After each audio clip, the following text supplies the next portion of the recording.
Graça e paz, igreja amada. Eu te peço que abra sua Bíblia, por gentileza, em Apocalipse capítulo 1, versículos 17 ao 20. Assim está escrito: E eu, quando vi, caí a seus pés como morto.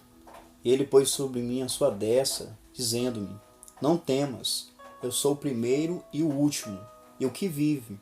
Fui morto, mas eis aqui estou vivo para todo sempre. Amém. E tenho as chaves da morte e do inferno. Escreve as coisas que tens visto, e as que são, e as que depois destas hão de acontecer. O mistério das 7 estrelas que viste na minha destra, e dos 7 castiçais de ouro. As 7 estrelas são os anjos das 7 igrejas, e os 7 castiçais que viste são as 7 igrejas. Palavra de Deus. Prezados irmãos, hoje será o desfecho do capítulo 1 do livro do Apocalipse. Estamos entendendo a visão que João teve do Cristo glorificado, que abrange os versículos 9 ao 20. Vimos a comissão de João, a visão de João, e hoje veremos a reação de João. Se você estivesse no lugar dele, ao contemplar o Cristo em sua glória, como você reagiria? Em face dessa majestade, qual foi a reação de João? Ele mesmo descreve como reagiu. Acompanhe o início do versículo 17. E eu, quando vi, caí a seus pés como morto. João caiu, se prostrou como morto aos seus pés. Não mais os pés presos na cruz pelos cravos. Antes, os pés semelhantes a latão reluzente, como se tivesse sido refinado numa fornalha. Percebam, ele caiu como morto. Assim, como morto, descreve a prostração total e a aparência de morto, como alguém de que a vida se foi. A reação de João era comum a todos que tiveram uma visão de Deus ou um encontro celestial, como podemos ler nas Escrituras. Em Juízes capítulo 13, versículo 22, quando o anjo do Senhor apareceu e anunciou o nascimento de Sansão, o texto nos informa o seguinte: E disse Manoá, a sua mulher: Certamente morreremos, porquanto temos visto a Deus. Vocês perceberam o temor nas palavras do pai de Sansão? Diante dessa aparição celestial, ele diz para sua mulher: Certamente morreremos, porquanto temos visto a Deus.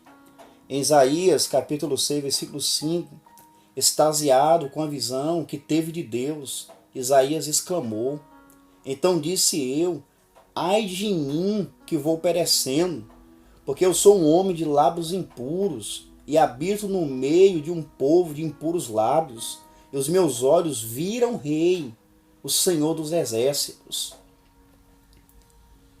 Vocês percebem, irmãos, como é que Isaías, diante da glória de Deus, diante da visão do Deus majestoso, ele reage? Ele diz: ai de mim que vou perecendo. E diga-se de passagem, João escreveu no evangelho que leva o seu nome, que quem foi visto por Isaías foi o mesmo que ele também teve a visão, isto é, Jesus Cristo em majestade e santidade. No capítulo 8, versículo 17 de Daniel, assim lemos: E veio perto de onde eu estava, e vindo ele, fiquei assombrado e caí sobre o meu rosto. Mas ele me disse: Entende, filho do homem, porque essa visão se realizará no fim do tempo. Percebam, Daniel, com encontro celestial, com ser angelical, a reação dele foi semelhante. Ele caiu sobre o seu rosto. Nós temos, irmãos, alguns outros exemplos que julgo ser essencial considerarmos nesse momento para uma melhor compreensão. Ezequiel reagiu de maneira semelhante diante da glória de Deus. Observe Ezequiel capítulo 1, versículo 28, como aspecto do arco que aparece na nuvem no dia da chuva. Assim era o aspecto do resplendor em redor. Esse era o aspecto da semelhança da glória do Senhor. E vendo isso, caí sobre o meu rosto e ouvi a voz de quem falava. Ezequiel também, diante da glória do Senhor, ele cai sobre o seu rosto. O apóstolo Paulo, ao fazer sua defesa, contou o seguinte ao rei Agripa: ao meio-dia, ó rei, vi no caminho uma luz do céu, que excedia o esplendor do sol, cuja claridade me envolveu a mim e as que iam comigo. E caindo nós todos por terra, ouvi uma voz que me falava em língua hebraica e dizia: Saulo, Saulo, por que me persegues? Observe, irmãos, a reação de Saulo e daqueles que caminhavam com ele, diante da glória, diante do esplendor da glória de Cristo, eles caíram por terra. No relato de Mateus capítulo 17, versículos 5 e 6, ainda lemos que João, juntamente com Pedro e Tiago, se portaram de maneira similar. Ouça o relato. E estando ele ainda a falar, eis que uma nuvem luminosa os cobriu, e da nuvem saiu uma voz que dizia: Esse é o meu filho amado, em quem me comprazo, escutai-o. E os discípulos, ouvindo isso, caíram sobre seu rosto e tiveram grande medo. A reação foi semelhante, a reação foi similar. Pecadores, até mesmo pecadores redimidos, têm motivos para estar aterrorizados pela presença do Deus triplamente santo. Há sempre medo ao ocorrer uma verdadeira visão de Cristo, porque vemos a sua glória e ele vê o nosso pecado.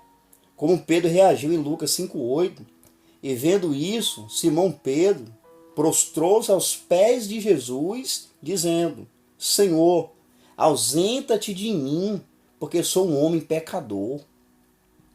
Mas isso nos leva a refletirmos na seguinte pergunta, irmãos: por que tantas pessoas que professam a fé em Cristo são tão irreverentes diante dele?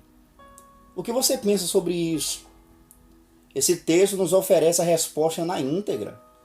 Muitos não se rendem, não se prostram diante de Cristo com reverência, porque não conhecem. Não conhece como ele é glorioso e sublime. Irmãos, não é por acaso que a Sagrada Escritura nos chama a conhecê-lo. Em Efésios capítulo 4, versículo 13 diz: até que todos cheguemos à unidade da fé e ao conhecimento do Filho de Deus, a varão perfeito, à medida da estatura completa de Cristo. Pedro diz na sua segunda carta, capítulo 3, versículo 18: antes, crescei na graça e conhecimento de nosso Senhor e Salvador Jesus Cristo. A ele seja dada a glória, assim agora como no dia da eternidade. Amém. Esse conhecimento de Cristo deve ser seguido de glorificação à sua bendita pessoa. A ele seja dada a glória, assim agora como no dia da eternidade. Convido você a pensar no que já vimos até aqui acerca de quem é Jesus Cristo. Se possível, ouça outra vez o sermão anterior para que as verdades sobre o Senhor Jesus fiquem categorizadas na sua mente.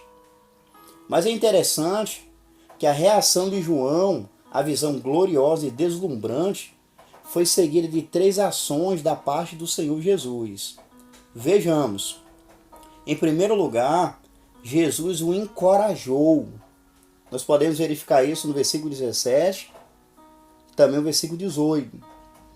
Em face da reação de João, de medo e pavor, Cristo o encoraja.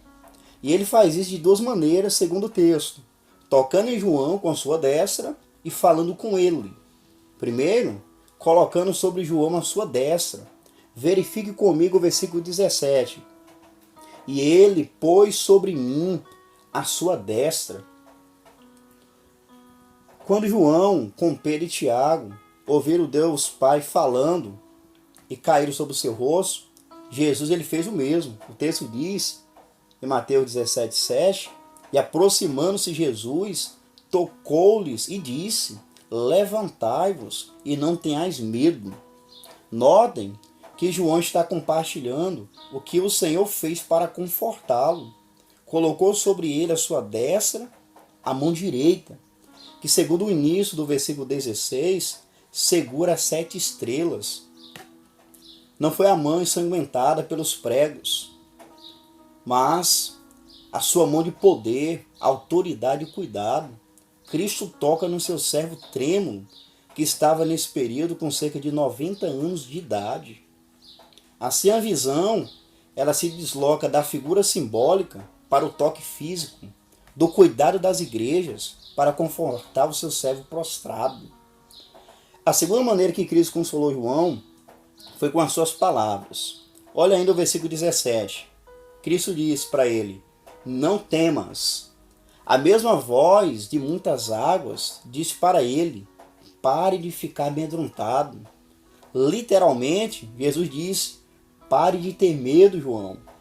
Muitas vezes, a expressão não temas é a palavra introdutória de consolo para uma subsequente autoproclamação de Deus com a declaração de redenção. E convém destacar que esse encorajamento que o Senhor Jesus concede a João é embasado em quem ele é e no que ele fez. Ou seja, Jesus consola João fazendo justamente uma autoproclamação. Ele continuou falando a João. Acompanhe um texto, por favor. Eu sou o primeiro e o último. O título, o primeiro e o último, é derivado de Isaías 41:4, 44:6 e 48:12, em que se refere a Deus como Criador de todas as coisas e soberano sobre toda a história. Logo, o fato de que Jesus é Deus com o Pai é aqui declarado pelo próprio Cristo. Ele é o primeiro e o último. Ele precede todas as coisas, como aquele que as criou, e ele levará todas as coisas ao cumprimento escatológico. Ele é a origem e o alvo de toda a história.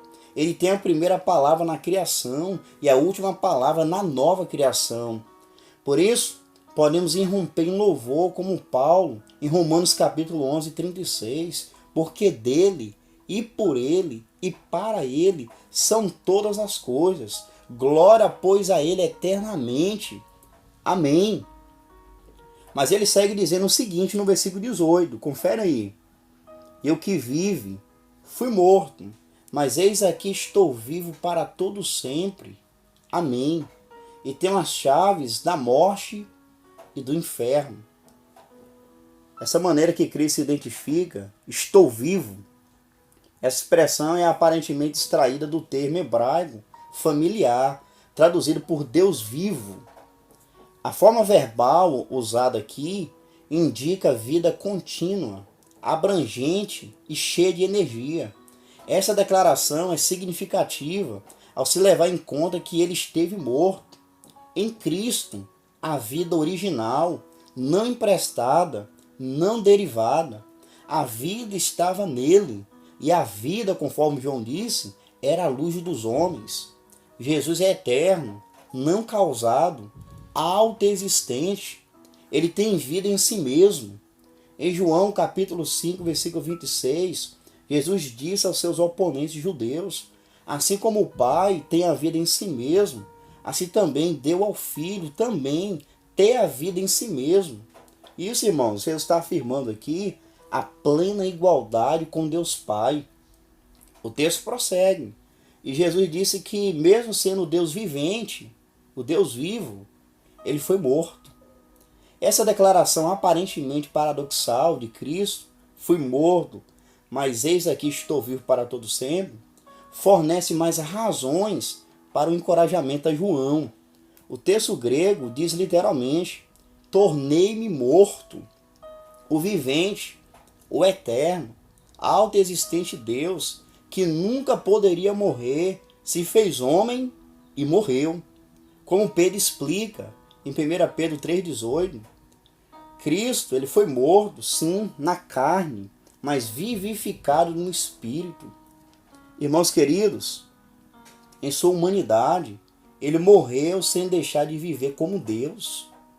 E em Apocalipse 5,9, a sua morte é retratada como um preço de redenção. Ouçam, e cantavam um novo cântico dizendo: digno és de tomar o livro e de abrir os seus selos, porque foste morto, e com teu sangue compraste para Deus homens de toda tribo, e língua, e povo, e nação. Pela sua graça, ele nos ama, e em seu sangue nos lavou dos nossos pecados. Veja ainda a expressão no versículo 18.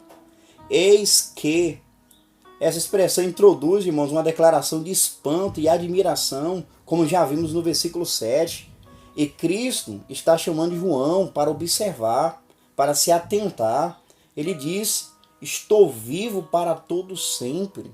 Cristo ressuscitou.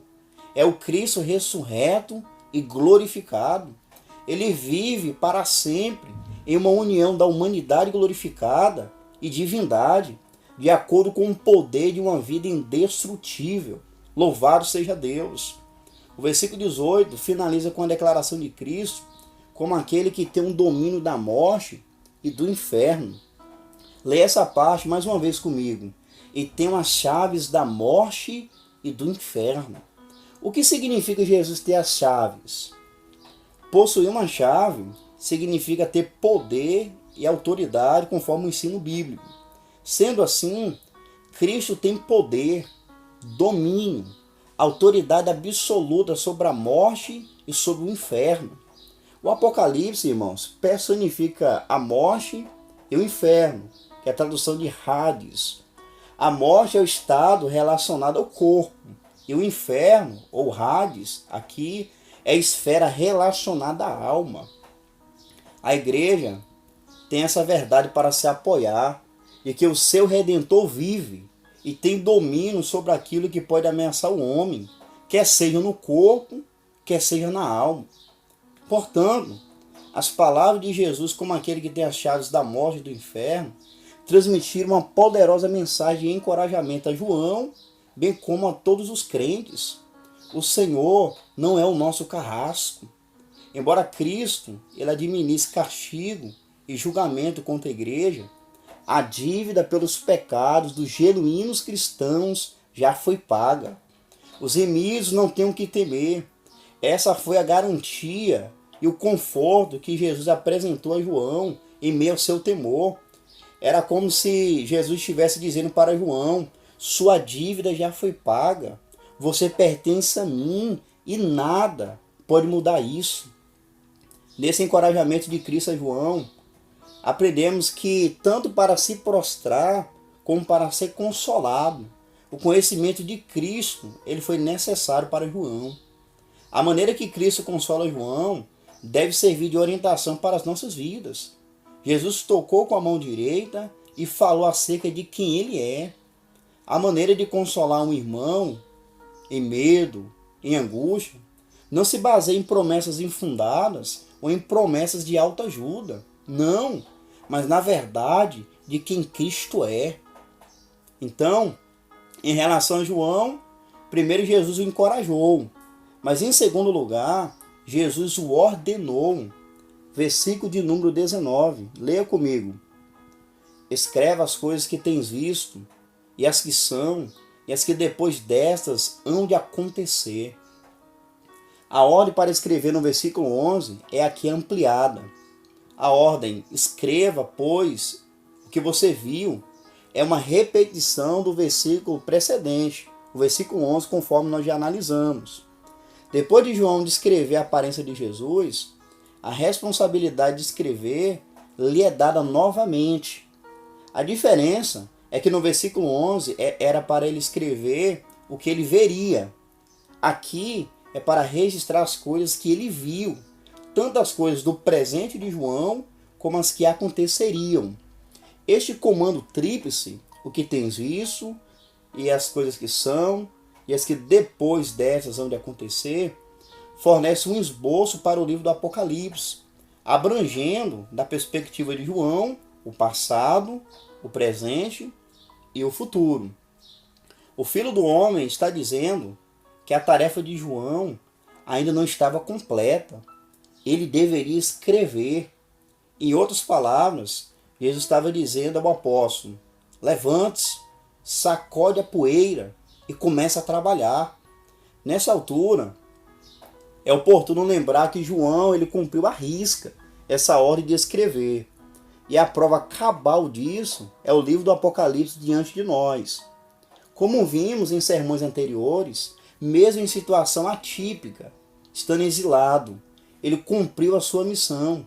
Assim como também devemos aproveitar todos os meios legítimos disponíveis para cumprirmos lealmente a nossa incumbência. Que não sejamos apenas ouvintes, irmãos, mas praticantes da boa palavra de Deus. Então, estando João prostrado aos pés de Cristo, Jesus o encorajou. Em segundo lugar, Jesus o ordenou. E em terceiro lugar, Jesus o esclareceu.